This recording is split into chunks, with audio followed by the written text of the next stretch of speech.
Hello বন্ধুরা, তো আজকে আমি আবারও চলে এসেছি আপনাদের সাথে একদম সম্পূর্ণ নতুন একটি পিঠার রেসিপি শেয়ার করতে, যা হলো গুড়ের পাকন পিঠা। বিয়েবাড়ি স্টাইলে যেমন বিয়েবাড়িতে হয় ঠিক সেরকমই আমি যে স্টেপগুলো দেখিয়েছি, আপনারা যদি প্রত্যেকটা স্টেপ ফলো করেন তো আপনাদের পাকন পিঠাও কিন্তু এতটা পরিমাণে ফুলকো এবং নরম এবং সফট হবে। তো পুরো স্টেপটা ফলো করতে থাকুন। আর যে আপু বা ভাইয়ারা ভিডিওতে কমেন্ট করতে আসেন তারা কিন্তু অবশ্যই লাইক দিয়ে ভিডিওটা দেখা শুরু করবেন এবং দয়া করে ফুল ভিডিওটা ওয়াচ দেবেন। তো চলুন এবারে ভিডিওটা শুরু করা যাক। প্রথমেই দেখুন আমাদের কিন্তু লাগবে হচ্ছে যে চালের আটা বা চালের গুঁড়ি যেগুলো হয়, এটা কিন্তু ভেজা চালের গুঁড়ি, মানে এটাকে আমি কিন্তু শুকিয়ে নিইনি কোনো রকম। মানে চালটা গুঁড়ানোর পরে আমি কিন্তু এই পিঠাটা তৈরি করছি। আমি আপনাদেরকে দেখাচ্ছি কারণ আপনাদের বেশিরভাগ জনের বাড়িতে কিন্তু ঠিক এরকমই কাঁচা চালের গুঁড়িটাই কিন্তু থাকে, তো সেটা দিয়ে দেখাচ্ছি। তো দেখুন চালের গুঁড়িটা প্রথমে নিয়ে নিলাম। এরপর দেখুন আমি এখানে 2 কেজি পরিমাণে গুড় নিয়েছি। গুড়টাকে কিন্তু খুব ভালোভাবে আমাদেরকে ফুটিয়ে নিতে হবে। আপনারা হয়তো দেখতে পাচ্ছেন আমি কিন্তু গুড়ের সাথে জল দিয়ে এবার উনানাতে আমি করছি, যেহেতু অনেকটা বেশি কোয়ান্টিটিতে করছি তার জন্য আমি কিন্তু এখানে 2 কেজি পরিমাণে গুড় নিয়েছি। নিয়ে এবারে খুব ভালোভাবে গুড়টাকে খুব ভালোভাবে ফুটে না যাওয়া পর্যন্ত আমাদেরকে এভাবে অনবরত এরকম নেড়ে যেতে হবে। প্রথমে দেখবেন জলটা একটু অন্য থাকবে, যখন ফুটে যাবে দেখবেন কি সুন্দর একটা চকলেটের মতো কালার চলে আসছে, আর ওপরে কিন্তু অনেকটা পরিমাণে আপনারা বুদবুদও দেখতে পাবেন। দেখুন, দেখে অবশ্য বুঝতে পারছেন আপনারা যে গুড়টা কিন্তু পুরোপুরি ফুটে গেছে। তো এরপর আমি এর মধ্যে যে আমরা চালের গুঁড়িটা রেখেছিলাম, কাঁচা চালের গুঁড়িটা, সেটা কিন্তু দিয়ে দিচ্ছি।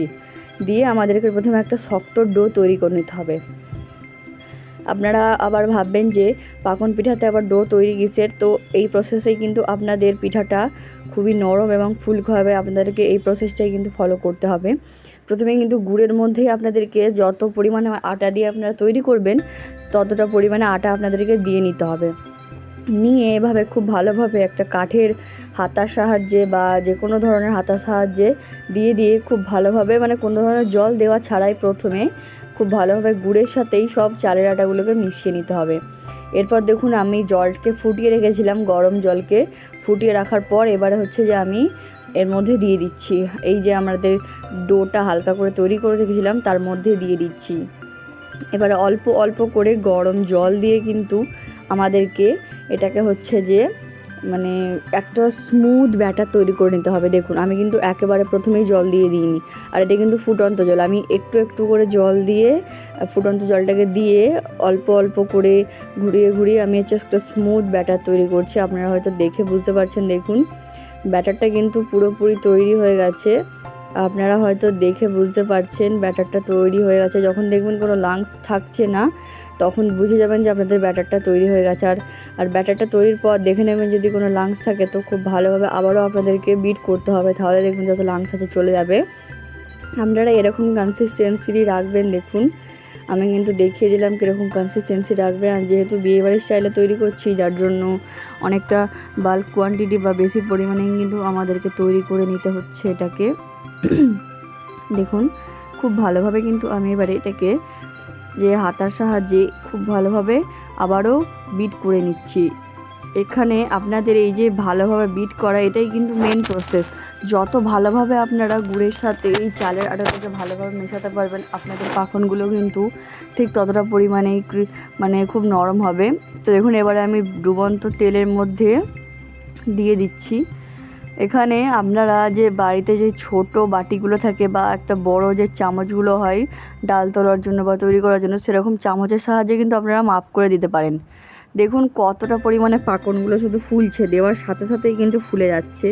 এইভাবেই কিন্তু দেখে বুঝতে হবে যে আমাদের ব্যাটারটা কিন্তু একদম পারফেক্ট তৈরি হয়েছে।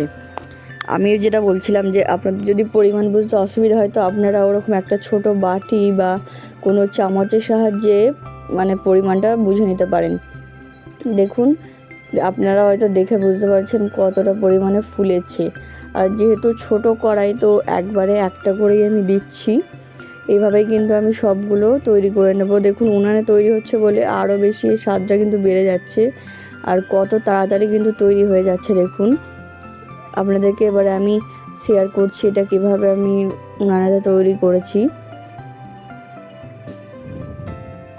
আর এখানে কিন্তু আপনাদের এক একটা পাকনকে ভাজতে 2 থেকে 3 মিনিট অথবা 4-5 মিনিট পর্যন্ত সময় দিতে হবে, কারণ এর ভেতরে অংশটা না হলে কাঁচা থেকে যাবে। দেখুন আমি এবার ছান্তার সাহায্যে তেলটাকে একটু খুব ভালোভাবে ঝরিয়ে তুলে নিচ্ছি। দেখুন আমার কিন্তু একে একে এইভাবেই কিন্তু আমি পাকানগুলো দিয়ে দেব। দেখুন আমি কিন্তু একটা বড় বাটির পরিমাপে নিয়েছি, যেহেতু পাকন পিঠাগুলো একটু বড় বড়ই হয় যার জন্য। আর আমাদের বাঙালিদের কিন্তু ঐতিহ্য এই গুড়ের পাকন পিঠা, এটা কিন্তু সবাই আমরা কম বেশি খেতে ভালোবাসি। তো আমরা যখন বাড়িতে তৈরি করতে যাই তখন কিন্তু অতটা ভালো হয় না, কোনোটা ফোলে না বা কোনোটা আবার তেল শুষে নেয় বেশি। তো আপনারা যদি এই প্রসেস ফলো করে করেন অবশ্যই আপনাদের পাকন পিঠা ফুলবে এবং দুর্দান্ত নরম হবে।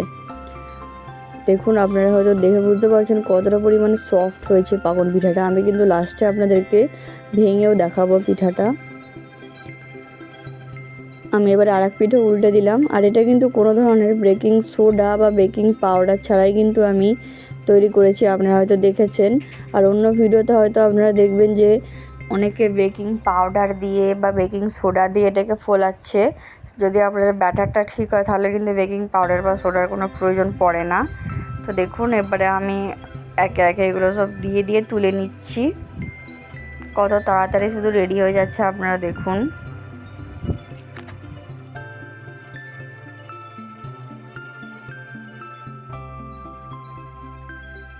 সাইডে কিন্তু অনেকগুলোই তৈরি হয়ে গেছে, আমি তাদের মধ্যে থেকে আপনাদেরকে কিছুটা নিয়ে দেখিয়ে দিলাম।